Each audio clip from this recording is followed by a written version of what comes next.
Breaking news చూస్తున్నారు. మాజీ MP Vijayasai Reddy కీలక వ్యాఖ్యలు చేశారు. అవసరం వచ్చినప్పుడు తప్పకుండా రాజకీయాల్లోకి వస్తా అంటున్నారు విజయసాయిరెడ్డి.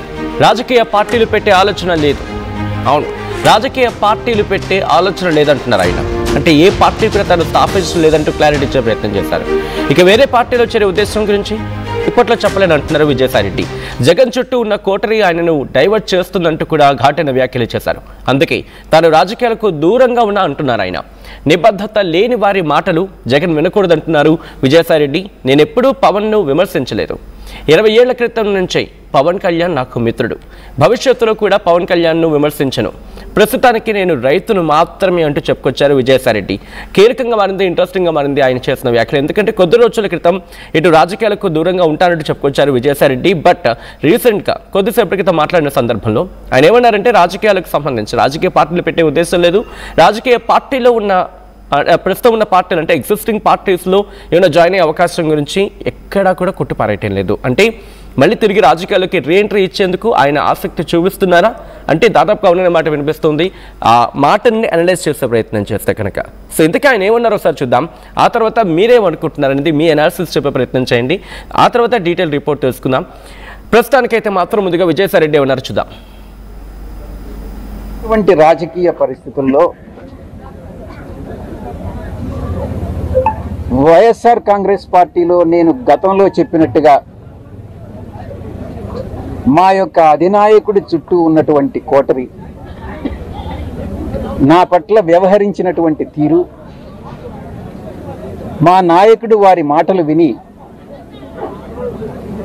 నేను ఒక అంతర్మథనానికి లోనై ఒక నిర్ణయం తీసుకోవడం జరిగింది. అంతేగాని వేరే ఇంకా ఏది కూడా కాదు. సార్, ప్రధానంగా వైసీపీలో మీరు నెంబర్ 2గా ఉన్నారు. జగన్మోహన్ రెడ్డి తర్వాత మీరే.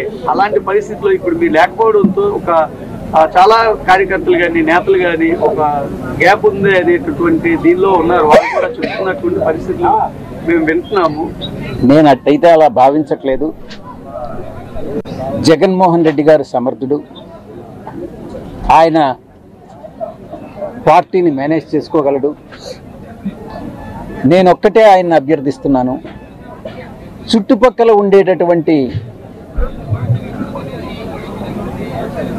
నిబద్ధత లేని వ్యక్తుల మాటలు వినవద్దు అని ఒక్కటే నేను జగన్మోహన్ రెడ్డి గారిని ఈ సందర్భంగా అభ్యర్థిస్తున్నాను. వారి మాటలు, నిబద్ధత లేని వ్యక్తుల మాటలు, చుట్టూ ఉన్నటువంటి వాళ్ళ మాటలు విని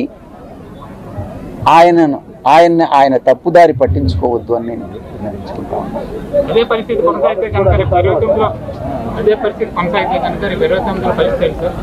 నాకు తెలియదు, నేను భవిష్యత్తు వాడిని నేను వినిపించలేను, నాకు ఆ సామర్థ్యం లేదు. మారినటువంటి రాజకీయ పరిస్థితుల్లో వైఎస్ఆర్ కాంగ్రెస్ పార్టీలో నేను గతంలో చెప్పినట్టుగా మా యొక్క అధినాయకుడి చుట్టూ ఉన్నటువంటి కోటరీ నా పట్ల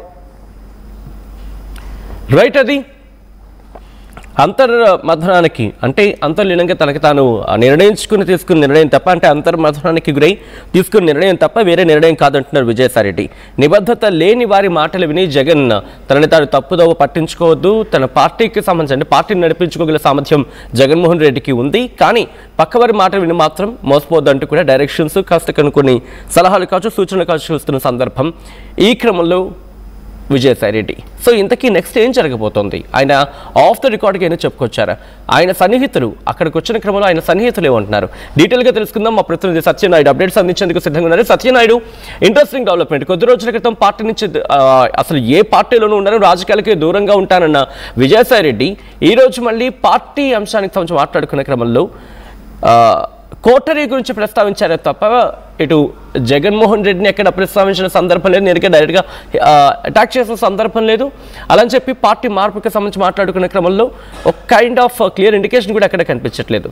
విజయసాయిరెడ్డి ఏ స్టేటస్లో ఉన్నారు, అక్కడ ఎటువంటి చర్చ జరుగుతోంది సత్యనాయుడు? సచిన్ ప్రస్తుతం మాత్రం ఆయన సొంత నిధులతో శ్రీకాకుళం జిల్లాలో రెడ్డి సామాజిక వర్గానికి ఒక భవనాన్ని నిర్మించారు. ఆ భవనాన్ని ప్రారంభించడానికి వచ్చినటువంటి ఆయన మాత్రం మీడియాతో మాట్లాడుతూ ఈ రోజు సంచలన వ్యాఖ్యలు చేశారని చెప్పుకోవచ్చు. ఎందుకు ఎందుకంటే గత కొన్ని రోజులుగా రాజకీయంగా దూరంగా ఉంటూ రాజకీయం ఎక్కడ కూడా మాట్లాడే పరిస్థితులు లేని నేపథ్యంలో ఈ రోజు మాత్రం రాజకీయ అంశాలను ప్రస్తావించారు.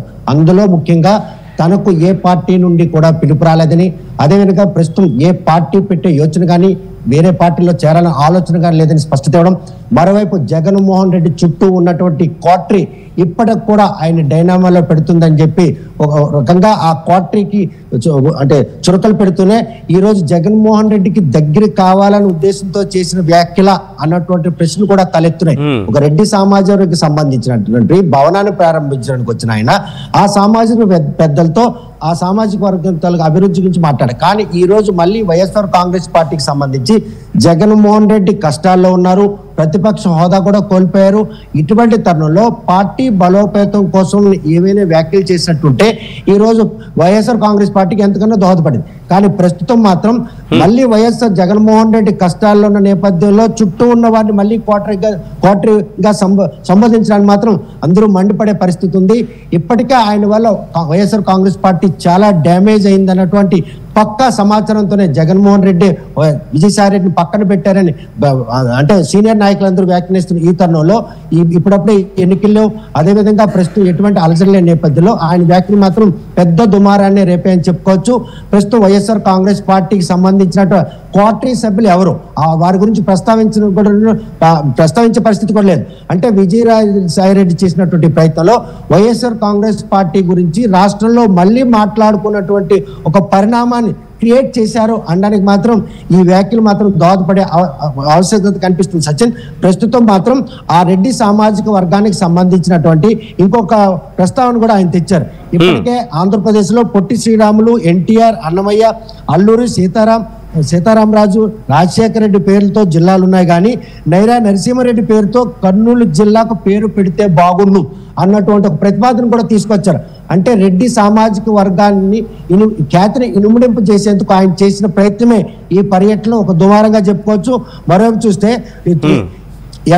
ఎలా చేస్తే ఒక స్వతంత్ర సమరయోధుని గౌరవించినట్లు అవుతుంది అంటే నైరా నరసింహారెడ్డి పేరుని కనుక కర్నూలు జిల్లాకు పెట్టినట్టయితే అది ఒక స్వాతంత్ర సమరయోధుని మాత్రం గౌరవించుకుంటూ ఉంటుందని కూడా వ్యాఖ్యలు చేశారు. మరో చూస్తే శ్రీకాకుళం జిల్లాలో రెడ్డి సంక్షేమ సంఘానికి నిర్మించిన భవనం నా సొంత నిధులతో నిర్మించని చెప్పారు. చాలా మంది నాపై చాలా సెటైర్లు వేశారు, అయినా కూడా నేను మాత్రం ఎక్కడ కూడా తగ్గేదేలే అన్నట్టు నా దారిని వెతుక్కున్నాను. వైఎస్ఆర్ కాంగ్రెస్ పార్టీలో తమ అధినేతకు తనకు మధ్యన చిచ్చు రేపినటువంటి క్వార్టరీ విషయంలో మాత్రం తను ఇప్పుడు కూడా జగన్మోహన్ రెడ్డికి సూచిస్తున్నాం, పార్టీని సమర్థవంతంగా నడిపించాలంటే ఎట్టి పరిస్థితుల్లో కూడాను ఎవరైతే ఆ పార్టీ ఉన్నారో అది కూటమి కనెక్టివిటీయా లేకపోతే పార్టీని నష్టపరిచే వాళ్ళ అన్న విషయాన్ని కూడా ప్రస్తావించకుండా ఇండైరెక్ట్ గా వైఎస్ఆర్ కాంగ్రెస్ పార్టీని లైమ్ లైట్ లో తెచ్చేందుకు మాత్రం ఈ రోజు విజయసాయి రెడ్డి చేసిన వ్యాఖ్యలు మాత్రం ఎంతగానో దోహదపడే పరిస్థితి. మరి చూస్తే కనుక మరికొన్ని అంశాలను కూడా ఆయన ప్రస్తావించారు. జగన్ చుట్టూన్న క్వార్టర్ ఆయన డైవర్ట్ చేస్తున్నాయి. మరోవైపు చూస్తే నిబద్ధత లేని వారు మాటలు వినొద్దని జగన్ కి ఎన్నోసార్లు సూచించారు. కాకపోతే నాకు ఏ పార్టీ నుండి కూడా పిలుపు రాలేదు. మరోవైపు చూస్తే ఇంకా పవన్ కళ్యాణ్తో 20 ఏళ్ళుగా సాన్నిధ్యాలు మాకున్నాయి. ఆ విషయంలో ఆయనకి ఎన్నో సూచనలు చేశాను, కానీ వైఎస్ఆర్ కాంగ్రెస్ పెట్టిన తర్వాత పవన్ కళ్యాణ్తో టచ్ లో లేనటువంటి విషయాన్ని స్పష్టం చేయలేదు. ఇక్కడ అంటే రాజకీయ అంటే ఇక్కడ రెండు అంశాలు కనిపిస్తున్నాయి. మీరు అన్నట్టుగా జగన్ కి సంబంధించి జగన్ ఎక్కడ డైరెక్ట్ గా అటాక్ చేయకపోయినప్పటికీ మాటలతో ఎక్కడ జగన్ కి కాస్త ఫేవర్ గా మాట్లాడారు అనే చర్చకు దారితీసేలా కొన్ని వ్యాఖ్యలు ఉన్నాయి. At the same time Pawan Kalyan కి సంబంధించి కూడా పవన్ కళ్యాణ్ కి సంబంధించి ఎక్కడ కూడా డైరెక్ట్ గా హిట్ చేస్తున్నట్టుగా డైరెక్ట్ గా అటాక్ చేస్తున్నట్టుగా మాటలు లేవు. సో రెండు వైపులా కూడా ఆయన ప్రయత్నాలు చేస్తున్నారంటే తిరిగి మళ్ళీ వైసీపీలోకి వచ్చే ప్రయత్నాలు జరుగుతున్నాయా, జనసేనకు కూడా ఆలోచించే ప్రయత్నాలు కూడా జరుగుతున్నాయా అనే బలం చేకూర్చాలని ఉందనుకోవాలి ఆయన ఈరోజు చేసిన వ్యాఖ్యలు. చూస్తే ప్రస్తుతం మాత్రం ఆయన వ్యాఖ్యలు మాత్రం ఆ దిశగానే ఆలోచింపు చేస్తూనే అనడంలో ఎటువంటి అతిశక్తి లేదు. ఎందుకంటే రెడ్డి సామాజిక వర్గం బలోపేతం కోసం వచ్చినటువంటి ఈ పర్యటనలో జగన్మోహన్ రెడ్డి చుట్టూ కూడాను ఇప్పుడు అధికారంలో లేనప్పుడు క్వార్టరీ అన్న ప్రసక్తి ఆయన ఎందుకు ప్రస్తావించాలి, అది మొదటి ప్రశ్న. రెండవది పవన్ కళ్యాణ్ ప్రస్తావన ఇప్పుడు ఎందుకు తేవాలి? ఆయన కూటమి ఉప ముఖ్యమంత్రి రాష్ట్రానికి ఆయనతో నాకు 20 ఏళ్ళుగా స్నేహ సంబంధాలు ఉన్నాయన్నటువంటి వ్యాఖ్యలు ఇప్పుడు ఎవరు పరిణామాలు తీసుకుంటారు? జగన్మోహన్ రెడ్డి కష్టాల్లో ఉన్నారు.